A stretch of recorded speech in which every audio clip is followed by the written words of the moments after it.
প্রিয় শিক্ষার্থীরা, তোমাদের সকলকে স্বাগত জানাচ্ছি। আজকের এই ক্লাসে আমরা যশোর বোর্ড 2019-এর হিসাব বিজ্ঞান দ্বিতীয় পত্রের অংশীদারি ব্যবসা হতে যে সৃজনশীল অঙ্কটি এসেছিল সেই অঙ্কটি তোমাদেরকে বুঝিয়ে দেওয়ার চেষ্টা করব। দেখো, এই সৃজনশীল অঙ্কের ক নাম্বারে বলা আছে আঞ্জুমের ঋণের সুদের পরিমাণ নির্ণয় করো। তো অংশীদারি ব্যবসা, তিনজন অংশীদারের মধ্যে একজন অংশীদার হলো আঞ্জুম। উদ্দীপকে বলা আছে আঞ্জুম বছরের মাঝামাঝি সময়ে 25,000 টাকা কারবারে ঋণ সরবরাহ করে। তো অঙ্কে ঋণের কোনো সুদের হার দেওয়া নেই। তো যেহেতু এটি অংশীদারি ব্যবসায়, আমরা কিন্তু জানি অংশীদারি ব্যবসায় ঋণের সুদের হার দেওয়া না থাকলে অংশীদারি আইন অনুযায়ী 6% সুদ ধরতে হয়। তাহলে দেখো, আঞ্জুম ঋণ প্রদান করলো, তানজিম ঋণ প্রদান করলো 25,000 টাকা। আমরা প্রথমে এই 25,000 টাকার 6% করবো। তো 25,000 টাকা 6% করলে আমাদের হবে 1500 টাকা। যেহেতু সে বছরের মাঝামাঝি সময় প্রদান করেছে, তার মানে সে অর্ধেক সুদ পাবে। এই কারণে সুদটিকে আমরা 2 দিয়ে ভাগ করে দিয়েছি। তাহলে আমাদের সুদ চলে আসবে 750 টাকা। অর্থাৎ তানজিম ব্যবসায় যে ঋণ প্রদান করেছিল সেই ঋণের সুদটি হবে 750 টাকা। প্রশ্নে বলা আছে অংশীদারদের লাভ লোকসান আবন্টন হিসাব তৈরি করতে হবে। তো আমরা লাভ লোকসান আবন্টনের ঘর তৈরি করে নেব প্রথমে। এখন দেখো, আমরা উদ্দীপকটি করে নেব। উদ্দীপকে কি কি অসমন্বয়কৃত আয় এবং ব্যয় রয়েছে। তো উদ্দীপকের প্রথমে বলা আছে আঞ্জুম, তানজিম এবং সুমাইয়া পাওয়ার এন্টারপ্রাইজের 3জন অংশীদার, যারা মূলধন অনুপাতে ব্যবসার লাভ লোকসান বন্টন করে নেয়। 1 জানুয়ারি তারিখে তাদের মূলধনের পরিমাণ দেওয়া আছে এবং বলা আছে মূলধন এবং উত্তোলনের উপর 5% সুদ ধরতে হবে। তো দেখো, আমরা প্রথমে মূলধনের সুদ ধরবো। আঞ্জুমের মূলধনের পরিমাণ ছিল 1,50,000 টাকা। আঞ্জুমের 1,50,000 টাকা ছিল মূলধনের পরিমাণ। এটার উপর যদি আমরা 5% করি তাহলে 1,50,000 5% হবে 7,500 টাকা। এরপর আছে তানজিম। তানজিমের মূলধন আছে 1 লক্ষ টাকা। এই 1 লক্ষ টাকার 5% যদি আমরা করি তাহলে চলে আসবে 5,000। এরপর সুমাইয়ার মূলধন আছে 50,000 টাকা। এর 5% যদি আমরা করি তাহলে চলে আসবে 2,500 টাকা। তাহলে আমরা 3জন অংশীদারের মূলধনের সুদ পেলাম। এই মূলধনের সুদগুলো যোগ করলে হয়ে গেল 15,000 টাকা। এরপর দেখো, অঙ্কে বলা আছে সার্বক্ষণিক দায়িত্ব পালনের জন্য সুমাইয়া মাসিক 2,000 টাকা বেতন পাবে, যা সে হিসাবকাল শেষে উঠিয়ে নেয়নি। তো হিসাবকাল শেষে যেহেতু সে উঠিয়ে নেয়নি, তার এই টাকাটা মূলধন হিসাবে লিখতে হবে।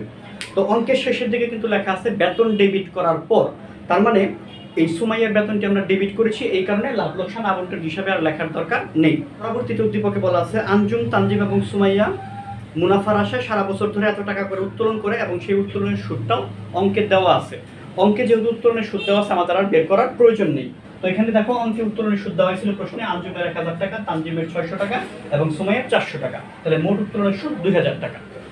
এরপর প্রশ্নে বলা আছে এছাড়া সুমাইয়া প্রতিষ্ঠান থেকে 1200 টাকার পণ্য উত্তোলন করেছে এবং যা পণ্য উত্তোলন শিরোনামে হিসাবভুক্ত হয়েছে। তো যেহেতু হিসাবভুক্ত হয়েছে, এই কারণে এটিও আমাদের লাভ লোকসান আবন্টন হিসাবে আসবে না। এরপর বলা আছে তানজিম কারবারে মাঝামাঝি সময় 25,000 টাকা ঋণ সরবরাহ করে, যেটা সুদ কিন্তু আমরা ক নাম্বারে বের করেছি 750 টাকা। যেহেতু ঋণটা তানজিম দিয়েছে, তাই আমরা লিখে দিলাম তানজিমের ঋণ হিসাব, ঋণের সুদ 750 টাকা। এরপর একটি গুরুত্বপূর্ণ বিষয় রয়েছে, চুক্তির শর্ত অনুযায়ী অংশীদারদের যে কোনো সুদ, বেতন এবং কমিশন সমন্বয় পরবর্তী, অর্থাৎ কমিশন সমন্বয় করার পর, কমিশন বাদ দেওয়ার পর যে মুনাফা হবে সেই মুনাফার উপর আঞ্জুম 3% কমিশন পাবে। তো এটি আমরা কিভাবে করবো দেখো, প্রথমে আমাদেরকে এই ক্রেডিট পাসটা যোগ করতে হবে। নিট মুনাফা এবং উত্তোলনের সুদ যোগ করলে হয় 1,42,000 টাকা। এই যোগফল থেকে কমিশন ধরার আগে, এই যে কমিশন আমরা লিখেছি, কমিশনের আগে আমাদের কি কি ব্যয় ছিল সমন্বয়কৃত? মূলধনের সুদ এবং ঋণের সুদ। এই দুটো ব্যয় এখান থেকে আমাদের বাদ দিতে হবে। তাহলে 15,750 আমাদেরকে বাদ দিতে হবে। বাদ দিলে যে টাকাটা হবে, এই টাকাটা হবে কমিশন পূর্ববর্তী মুনাফা। অর্থাৎ এই টাকা থেকে আমাদেরকে কমিশন বাদ দিতে হবে। তো বিয়োগ করলে আমরা পাই 1,26,250 টাকা। এটা হলো কমিশন পূর্ববর্তী মুনাফা। তো যেহেতু অঙ্কে বলা আছে কমিশন পরবর্তী মুনাফা, এই কারণে আমরা বের করতে পেরেছি পূর্ববর্তী। তো এখন এখান থেকে কমিশন বের করতে হলে আমাদের 100-র সাথে কমিশনের হারটা যোগ করে যে সংখ্যা হয় সেটা দ্বারা এটাকে ভাগ করতে হবে। এখানে বলা ছিল 3%, তাহলে 100 আর 3 যোগ করলে 103, অর্থাৎ এই 1,26,500 টাকা এটাকে 103 দ্বারা ভাগ করতে হবে, কারণ এখানে 100% কমিশন পরবর্তী মুনাফা এবং 3% কমিশন দেওয়া আছে। এই 103 দ্বারা ভাগ করে 3 দ্বারা গুণ করলে আমরা পেয়ে যাব আঞ্জুমের কমিশন। তাহলে আঞ্জুমের কমিশন হলো 3,677 টাকা। ইতিপূর্বে মূলধনের সুদ, ঋণের সুদ, কমিশন এবং উত্তোলনের সুদ নির্ণয় করেছি। তো এখন আমরা নির্ণয় করব অংশীদারদের মুনাফার অংশ। তো এই মুনাফার অংশ নির্ণয় করার জন্য দেখো আমরা এগুলো সংক্ষেপে লিখে নিয়েছি, যেহেতু আমাদের জায়গার স্বল্পতা ছিল। ঋণ মুনাফা, উত্তোলনের সুদ, মূলধনের সুদ, ঋণের সুদ এবং কমিশন। তো এখন আমরা নির্ণয় করব মুনাফার অংশ।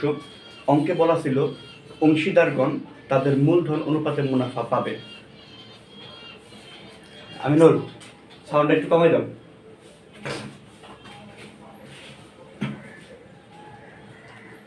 অঙ্কে বলা ছিল অংশীদারগণ তাদের মূলধন অনুপাতে মুনাফা পাবে।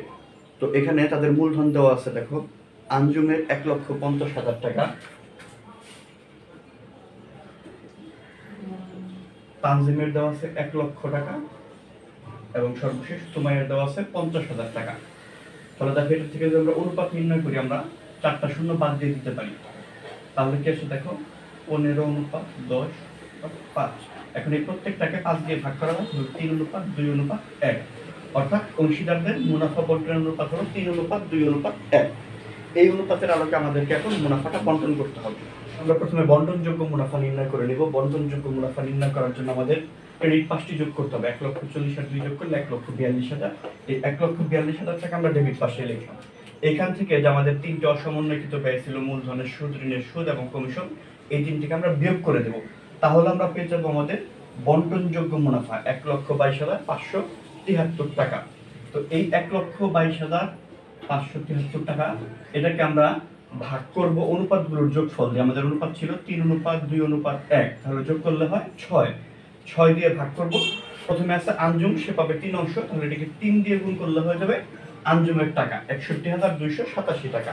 ঠিক একই রকম ভাবে এটিকে যদি আমরা 2 দ্বারা গুণ করি তাহলে হয়ে যাবে তানজিমের টাকা এবং 1 দ্বারা গুণ করলে হয়ে যাবে সুমাইয়ার টাকা। এইভাবে আমরা অংশীদারদের মুনাফাগুলো নির্ণয় করে মুনাফা লিখে দিলাম। এই 3টা যোগ করলে কিন্তু আবার আমাদের বন্টনযোগ্য মুনাফার সমান হয়ে যাবে। তো এইটুকুই হলো আমাদের লাভ লোকসান আবন্টন হিসাব। এরপর আমরা চলে যাব গ নাম্বার অঙ্কে, যেখানে বলা আছে অংশীদারদের মূলধন হিসাব তৈরি করতে হবে। মূলধন হিসাব করার সময় প্রথমে আমরা মূলধন হিসাবের ঘরে রেখে দিব তারিখ বিবরণ, 3 জন অংশীদারের নাম, তারিখ বিবরণ, 3 জন অংশীদারের নাম। তো প্রথমে দেখো ক্রেডিট পাশে আমরা তাদের মূলধনের পরিমাণ লিখবো। প্রারম্ভিক মূলধনটিকে আমরা ব্যালেন্স বিডি দিয়ে লিখবো। 2018 সালের 1 জানুয়ারি তারিখে তাদের মূলধন ছিল আঞ্জুমের 1,50,000, তানজিমের 1 লক্ষ টাকা এবং সুমাইয়ের 50,000 টাকা। এই প্রারম্ভিক মূলধনটিকে আমরা ব্যালেন্স বিডি দিয়ে লিখে দিলাম। এরপরে লাভ লোকসান আবন্টন হিসাবের ডেবিট পাশে যে অসমন্বয়কৃত ব্যয়গুলো ছিল, যেগুলো ব্যবসায়ের ব্যয় ছিল, সেগুলো কিন্তু অংশীদারদের আয়, এই কারণে সেগুলো চলে যাবে ক্রেডিট পাশে। তো প্রথমে ছিল মূলধনের সুদ, আমরা যার যার মূলধনের সুদ তার ঘরে লিখে দিলাম। কমিশন দেখো আঞ্জুম কমিশন পাবে, আঞ্জুমের ঘরে কমিশনটা লিখে দিলাম। ঋণের সুদ কিন্তু ছিল, কিন্তু ঋণের সুদটি চলে যাবে অংশীদারদের ঋণ হিসাবে, এই কারণে আর মূলধন হিসাবে আমরা এটাকে স্থানান্তর করলাম না। এরপর বলা আছে বেতন। দেখো বেতন নিয়ে বলা আছে যে সুমাইয়া বেতন পাবে, কিন্তু সে হিসাবকাল শেষেও বেতনটি উঠিয়ে নেয়নি, তার মানে সে বেতন এখনো নগদে গ্রহণ করেনি। এই নগদে গ্রহণ না করার কারণে তার বেতনটিকে অংশীদারদের মূলধন হিসাবে লিখে দিতে হবে। অর্থাৎ সুমাইয়ার মূলধন হিসাবে প্রতি মাসে 2,000 টাকা হিসাবে 12 মাসে 24,000 টাকা বেতন লিখতে হবে। এরপর দেখো তাদের মুনাফার অংশ আমরা লিখে দিলাম, যে যত টাকা মুনাফা হবে সেই অংশটা আমরা লিখে দিলাম। এবার চলে যাবো আমরা ডেবিট পাশে। প্রথমে উত্তোলনগুলো হিসাবভুক্ত করতে হবে এবং এরপরে বলা আছে সুমাইয়া পণ্য উত্তোলন করেছে, এই পণ্য উত্তোলনটি আমরা হিসাবভুক্ত করলাম। এরপরে যাদের উত্তোলনের সুদ তার ঘরে লিখে দেব। তারপর আমাদের যে কাজটি করতে হবে, চলো টিসকের মতো ব্যালেন্স বিডিসি নির্ণয় করতে হবে। প্রথমে আমরা একজন অংশীদার ধরো আঞ্জুমটা শুরু করলাম, তাহলে ক্রেডিট পাশে যে 4টি টাকা আছে সেই 4টি টাকা আমরা যোগ করব। যোগফল হলো 2,22,464 টাকা। এই যোগফলটি আমরা ডেবিট পাশে নামাবো 2,22,464 টাকা। ডেবিট পাশে দুইটি থেকে এটিকে বিয়োগ করে দেব। তাহলে আমাদের ব্যালেন্স সিডি চলে আসলো 2,01,464 টাকা।